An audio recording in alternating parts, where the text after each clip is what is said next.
ابو شعول مشعلاني. ماذا عن لقب الهلال الذي توج به كنادي القرن في آسيا؟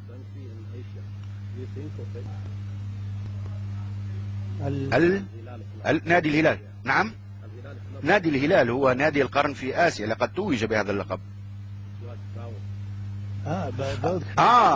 توج عالميا. تهنية.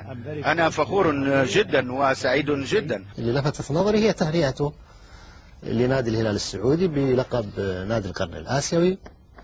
هو سئل في المطار عن رأيه بهذا اللقب. أنا أعتقد لو يجي بكرة الأمين العام للأمم المتحدة حيلقى صحفي هلالي يسأله هذا السؤال. الأهلي المصري أخذ هذا اللقب من الاتحاد الأفريقي وما عمل كل هالصجة وكل هاللجة وأي ضيف يجي للسعودية إيش رأيك وما رأيك. أنا أعتقد أنه الإخوان في الهلال بالأمانة يعني الإعلاميين الهلاليين يكادون يشككون الناس في هذا الموضوع، يعني أنه كل واحد تسأله إيش رأيك وإيش رأيك وإيش رأيك إلى متى يعني.